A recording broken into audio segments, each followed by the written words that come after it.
E aí, hoje a gente vai mergulhar num assunto que todo mundo acha que conhece: história. Mas ó, esquece aquela decoreba da escola cheia de datas e nomes difíceis. Vamos conversar sobre a história que, no fundo, é a história de todos nós. Bom, para começar, vamos direto ao ponto. Quando alguém fala em história, o que vem primeiro na cabeça?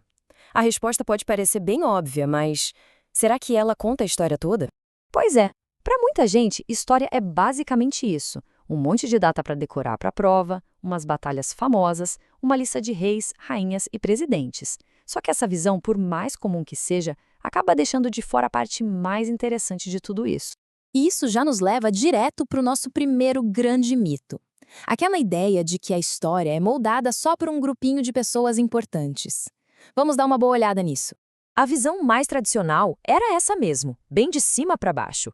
Acreditava-se que só o que os governantes, os grandes líderes e os generais faziam é que realmente mudava o rumo das coisas. E o resto da população, era só figurante nesse grande palco. Felizmente, hoje o nosso entendimento é bem maior. E a chave para isso está nesse conceito aqui: sujeitos históricos. O legal dessa ideia é que ela inclui todo mundo. Sujeitos históricos são todos os indivíduos e grupos que, com suas ações, grandes ou pequenas, ajudam a transformar a sociedade. Então, quem é que faz a história de verdade? Bom, são os trabalhadores que ergueram as cidades e tocaram as revoluções industriais. São os jovens ativistas que foram para a rua lutar por mudanças. São os cientistas que muitas vezes juntos mudaram nosso jeito de entender o universo. São os artistas que criaram movimentos culturais inteiros. E claro, são as famílias que, passando as tradições de geração em geração, mantêm a nossa cultura viva. A história é uma construção de todo mundo.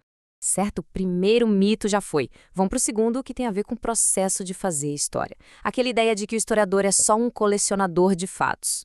Essa visão antiga desenha o historiador como alguém que vai lá num arquivo, pega um documento empoeirado e simplesmente copia o que aconteceu. Um trabalho meio mecânico, sabe? Quase passivo. Mas a realidade é mas muito mais emocionante. O historiador, na verdade, é como um detetive. Pensa bem. O passado não existe mais. O que sobrou foram pistas. O trabalho é investigar essas pistas, interpretar as evidências e construir a narrativa mais coerente sobre o que pode ter acontecido. E tem método para isso, não é achismo.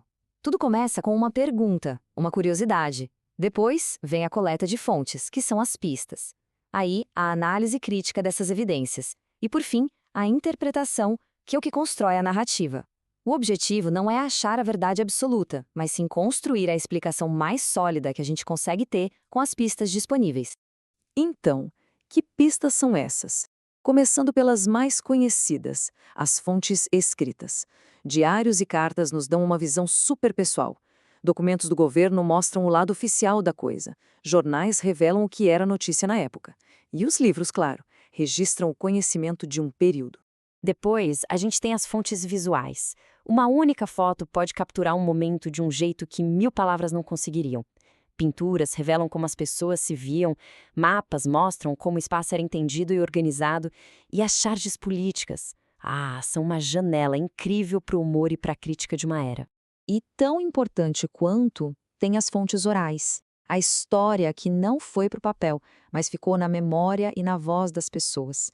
Entrevistas, lendas, testemunhos de quem viveu certos eventos e as histórias que as famílias contam, tudo isso é fundamental, especialmente para a gente entender a experiência de grupos que não deixaram tantos registros escritos.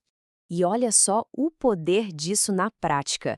Esse testemunho de um imigrante dá voz a uma experiência humana que um documento oficial jamais conseguiria capturar. Dá para sentir a dificuldade, a esperança, o senso de comunidade.